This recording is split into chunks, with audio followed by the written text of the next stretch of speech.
vamos fazer contato com a professora de Ciência Política da USP, coordenadora científica da Rede de Pesquisa Solidária em Políticas Públicas e Sociedade, Lorena Barberia. Bom dia, Lorena. Bom dia, bom dia.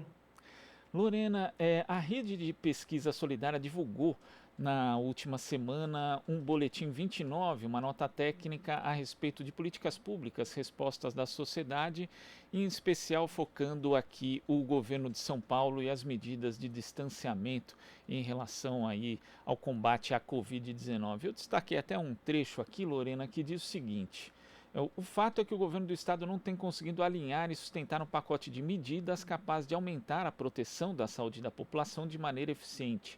Comparado a março de 2020, as medidas em vigor em março de 2021 são bem menos rígidas, apesar do crescimento do número de pessoas infectadas e vidas perdidas pela Covid-19. Eu queria que você falasse a respeito desse estudo, quais são as principais falhas que foram detectadas em relação à inconsistência de algumas medidas tomadas pelo governo de São Paulo no combate à pandemia da Covid-19. Bom, então é importante primeiro destacar que essa pesquisa que a gente está lançando agora, a nota técnica 29, ela é um trabalho que a gente vem realizando desde março de 2020. Então, temos um ano inteiro de acompanhamento e monitoramento das políticas públicas que são adotadas para aumentar o distanciamento físico entre as pessoas e diminuir as aglomerações. Lembrando que o vírus de SARS-CoV-2, ele se transmite pelo ar e pelo contato entre as pessoas. Então, o que estamos procurando neste momento, com essas medidas, é evitar contágios e evitar infecções e óbitos. Então, o que fiz essa nota técnica, ela está voltada a olhar a intensidade das medidas. Então, a gente usa indicadores que variam de 0, que significa que uma medida não tem nenhuma rigidez, a uma nota máxima de 100. Para olhar em cada área, aglomerações públicas, isolamento domiciliar, fechamento de comércios e serviços, fechamento de indústrias, nós estamos procurando avaliar qual é o nível de rigidez dessas medidas, e especificamente cada uma delas, e como um pacote, se elas são coerentes e alinhadas, ou seja, se eu tenho uma medida muito rígida em uma área, se ela corresponde nas outras áreas, eu tenho o mesmo nível de rigidez, eu estou dessa forma comunicando para a sociedade que é um momento de agravamento da pandemia, no qual a gente precisa diminuir ainda mais o contato entre as pessoas, a circulação na cidade. E o que a gente está procurando chamar a atenção quantitativamente com esses indicadores, que estão baseados em codificar os decretos, é que essas medidas, em geral, são moderadas. E quando a gente olha no pacote, o pacote não é articulado de uma forma que estamos aumentando o nível de rigidez no pior momento da pandemia no Estado. Então, estamos procurando chamar atenção a esse fato, que se a gente precisa e que queremos ver um controle mais efetivo da transmissão dos casos e diminuir os óbitos, nós precisamos olhar mais criticamente o que está procurando sendo o Estado e os governos municipais, o que eles procuram implantar com esse pacote de medidas, se são coerentes, se são suficientemente rigorosas e rígidas para aumentar o controle que a gente precisa ter neste momento. Agora, quando a gente faz aqui a comparação, né, que é inclusive ressaltada na nota técnica sobre as medidas que foram tomadas em março de 2021 e em março de 2020 no começo, as de março de 2021 têm um índice de rigidez menor, apesar da maior alta de número de casos e também do sistema de saúde perto do colapso. Mas analisando aqui o índice de rigidez, Lorena, verificamos também que os scores mais baixos, né, nessa escala de 0 a 100, eles são em novembro e dezembro de 2020, quando eles chegam a 18 ali, né? E isso é grave porque houve um afrouxamento no momento inadequado, porque já se sabia, com base em experiência em outros países, inclusive aqui a gente entrevistou o cientista de dados Isaac Schwarzhaupt, falando a respeito do que tinha ocorrido no Canadá no feriado, após o feriado ali de Ação de Graças, né, que também é muito similar ao Natal, o que seria para os brasileiros, que houve um aumento no número de casos. Quer dizer, já se sabia que existia essa possibilidade de congraçamento no final do ano, com as pessoas se aproximando. Houve um afrouxamento num momento inadequado na pandemia, Lorena? Ao nosso ver, sim. O que nós estamos procurando chamar a atenção é para um plano de controle ser efetivo e ele conseguir realmente controlar o vírus e a disseminação do vírus na sociedade, nós precisamos olhar objetivamente os indicadores e olhar quando temos momentos que estão aumentando os casos e quando estão começando a aumentar as tendências que são de aumento, o nível de rigidez dessas medidas deveria reagir a esse contexto e deveria aumentar e sinalizar para a população que é um momento de risco elevado. Então, chegamos em março, estamos em um momento atual, não é o que a gente precisa salientar para a sociedade é que chegamos aqui porque em momentos críticos que não é agora somente, mas que começou em novembro, dezembro, em janeiro, períodos muito críticos, não conseguimos aumentar o nível de rigidez nesse momento e cada vez foi piorando a situação.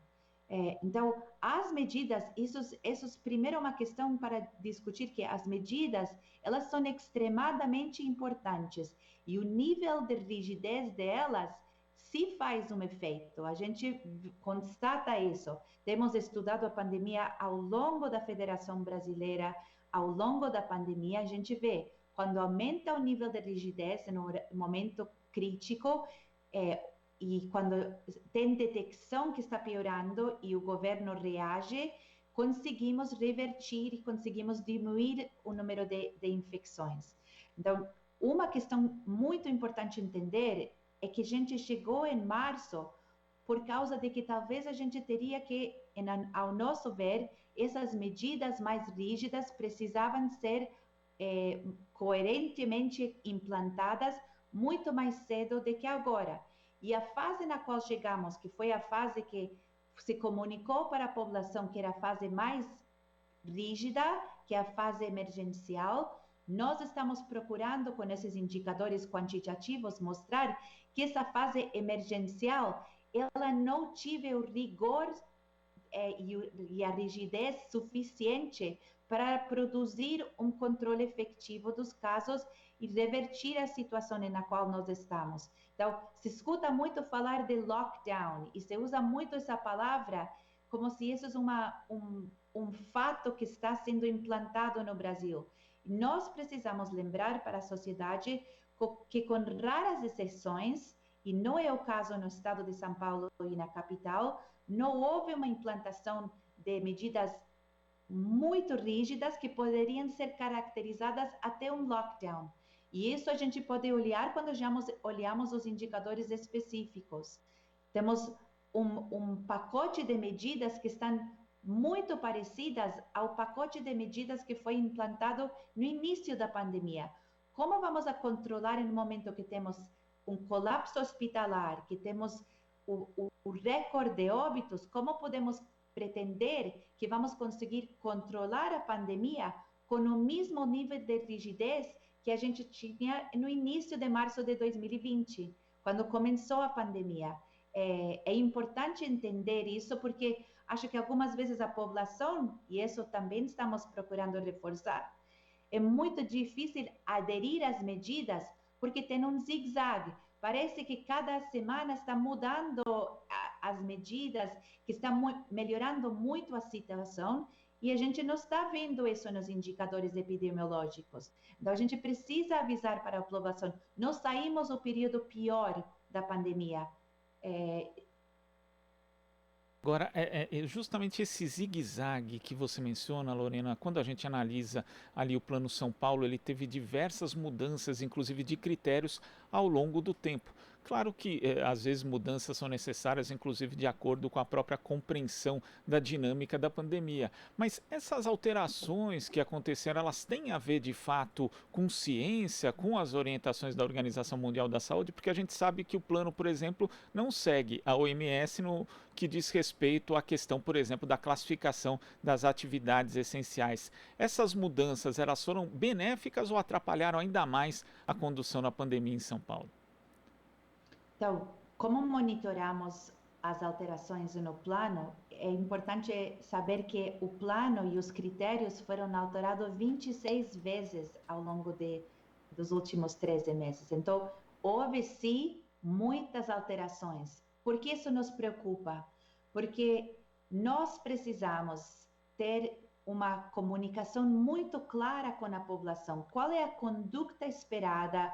Qual é o nível de risco neste momento e como se avalia e se chega à conclusão que estamos em um determinado nível de risco.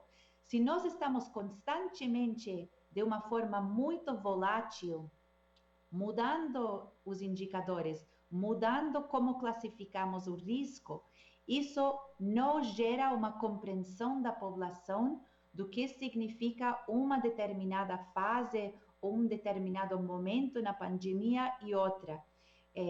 Quando a gente estuda a experiência internacional, estudamos a comunicação em outros casos, fica muito evidente essa questão de que a comunicação sobre um pacote claro é muito importante para a população entender. E voltando à questão da Organização Mundial da Saúde, uma questão que a rede de pesquisa tem insistido desde o início da pandemia é que a Organização Mundial da Saúde tem insistido que precisamos utilizar a testagem de pessoas que estão testando como transmissores nesse momento, tem uma infecção ativa e eu só detecto isso com um teste de RT-PCR ou um teste de antígeno. Esses indicadores da testagem precisam ser incorporados a avaliar o risco, porque isso nos ajuda a entender, estamos detectando em suficiente intensidade quem está na fase de transmissão e essas pessoas estão sendo isoladas e mantendo uma quarentena estricta de 14 dias. Estamos testando os contactantes, isolando esses contactantes, oferecendo os meios para essas pessoas conseguir se isolar e manter a quarentena de 14 dias. Esses indicadores e essa estratégia de testagem, quando é alinhada às medidas de distanciamento físico, conseguimos revertir as tendências. Então, houve sim no estado de São Paulo e no município de São Paulo, quando a gente olha os indicadores de testagem, nunca chegamos às orientações da Organização Mundial de testar na intensidade necessária para controlar a transmissão de casos. E isso é uma questão que, neste momento, precisamos de novamente insistir. A Organização Mundial da Saúde sempre tem tido esse indicador para insistir que ele tem que ser uma prioridade no controle da pandemia. E nesse aspecto da testagem, o OMS também recomenda que as autoridades só relaxem a quarentena quando os testes realizados alcançaram uma taxa de positividade de 5%, sendo que São Paulo essa taxa atingiu 43% em março e durante a pandemia nunca baixou de 20%. Então, também é uma falha grave o fato do Plano São Paulo não levar em conta a taxa de positividade, pelo menos da forma como recomenda o OMS? Sim, porque a OMS atualmente, e no boletim, na nota técnica que está disponível no site redepesquisasolidaria.org, para quem quiser olhar, e os dados também estão disponíveis para quem quiser avaliar e entender melhor como construímos análises. A OMS está, neste momento, orientando que temos 4 níveis de risco. Um cenário 1, cenário 2, cenário 3 e 4. E para cada cenário, temos indicadores quantitativos para discutir se a testagem está entre menos de 2%, estamos em um nível elevado de risco, em um nível baixo de risco. Se estamos com uma taxa de positividade de testes RT-PCR e de antígeno acima de 20%, estamos na fase mais alta de risco, que são dos indicadores da OMS, de 1 a 4. Então, superamos o nível 4, estamos muito mais acima de 20% nesse indicador em março. Lembrando que neste momento, agora, a gente está para saber por que esse indicador nos preocupa. Quando a gente vê esse indicador muito elevado, isso significa o quê? Que nós não estamos conseguindo testar suficientemente as pessoas para realmente identificar quem está transmitindo para as outras pessoas e quem está em uma situação que talvez está em uma situação que chamamos de pré-sintomático. Lembrando que no vírus a gente tem 5 dias que nós não percebemos que estamos transmitindo para outras pessoas. Então, a testagem, ela é muito importante, porque não podemos esperar testar somente as pessoas que aparecem com sintomas. Temos que testar em uma intensidade suficiente que também detectamos quem está pré-sintomático, que muitas vezes pode ser, por exemplo, contactantes da pessoa que está com sintomas. Se chegamos a fazer isso rápido no início, nós conseguimos começar a controlar melhor a transmissão na cidade, no estado. Então, não tem, a nosso ver, uma explicação para o que o estado mais rico, mais populoso, com uma rede muito boa de laboratórios, não abraçar e utilizar testagem para ajudar a controlar a pandemia e ajudar a comunicar para a população qual é o nível de risco que nos encontramos neste momento na pandemia. Infelizmente, isso acaba refletindo nos resultados, Lorena, porque São Paulo, o estado, tem 21% da população brasileira, mas segundo dados do CONAS ontem, representava 23,71% dos óbitos do país decorrentes da Covid-19. Nós sabemos os problemas que acabam surgindo por conta de uma falta da coordenação nacional no combate à pandemia, mas os estados, quando a gente olha ali as políticas também que foram adotadas, no caso São Paulo, também acabam falhando bastante. Exatamente. O problema, qual é o problema? Que a gente, e a rede está aqui como uma rede de investigadores que vale reforçar, somos 100 investigadores na rede de todas as áreas, estamos muito engajados desde o início para procurar produzir uma análise acadêmica, ao nosso ver, utilizando os dados e as evidências, quais são recomendações que a gente pode oferecer para os gestores, para oferecer o que mais podemos fazer e o que mais deveríamos estar olhando, pensando nas melhores experiências internacionais, pensando na experiência da Organização Mundial da Saúde. Isso que é a intenção da rede e de todo o nosso trabalho e nossas pesquisas. Nós queremos salvar vidas e nós não queremos que o Brasil continue na forma que está, que é uma grave crise humanitária e sanitária neste momento. Para fazer isso, nós sabemos, é muito difícil que a liderança no governo federal vai mudar. Por isso, cabe sim para nós, como sociedade, cobrar dos gestores estaduais, cobrar dos gestores municipais, que eles são, neste momento, quem precisam reagir, quem precisa coordenar entre eles melhor a resposta, porque eles têm sido as lideranças de nos ajudar a não estar pior do que estamos neste momento. E graças às intervenções que eles fizeram desde o início da pandemia, que a gente evitou estar em uma situação ainda pior do que estamos. Então, precisamos realmente insistir nisso, que quem neste momento é responsável são os gestores, foram eleitos para proteger a população em todas as instâncias, e eles precisam adotar medidas que conseguem nos proteger e nos ajudar a sair do momento atual. E Lorena, eu vi uma participação sua no programa USP Talks, né, que foi de 28 de maio, ali em que se debatia justamente essa questão da adoção das medidas de combate à pandemia da Covid-19, e você dizia que no final de abril já havia caído a adesão da população, né, que você considerava como uma adesão em nível moderado para políticas que também eram consideradas em nível moderado de distanciamento social, que eram muito similares às dos Estados Unidos e diferentes, por exemplo, de países como Espanha, Itália e Argentina, né? E a gente viu o prolongamento, né, como a pandemia afetou os Estados Unidos, depois teve uma mudança de orientação, porque mudou inclusive o presidente e o país pôde ter ali uma campanha de imunização massiva, enquanto o Brasil continuou aqui com a sua crise sanitária. E à época você disse o seguinte: como tivemos uma adesão moderada, a pandemia vai durar mais. Políticas moderadas vão ter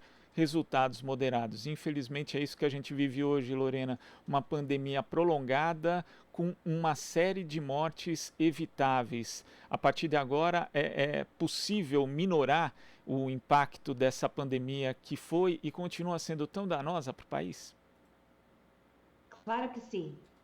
E é por isso que a gente está engajada, estamos ainda trabalhando 24 horas, 7 dias a semana, pensando nisso, pensando como podemos ajudar os gestores, a sociedade para entender. Nós não queremos continuar assim. Nós sabemos que outros países têm outras experiências, mesmas locais, que deram certo, que a cidade conseguiu revertir o quadro. Então, nós temos que investir em aprender dessas experiências, utilizar indicadores, ajudar a comunicar o comportamento e o que a sociedade pode fazer, porque a sociedade pode fazer sua parte, mas principalmente neste momento são os gestores que são responsáveis pelas políticas e por implantar e fiscalizar essas políticas e proteger a população e proteger os mais vulneráveis. Para isso que existe o Estado, para isso que existe nas políticas públicas,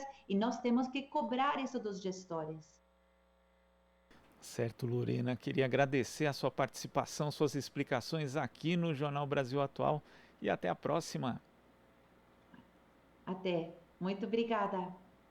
Conversamos aqui com a professora de Ciência Política da USP, coordenadora científica da Rede de Pesquisa Solidária em Políticas Públicas e Sociedade, Lorena Barberia. Aqui você ouve as notícias que os outros não dão. Jornal Brasil Atual.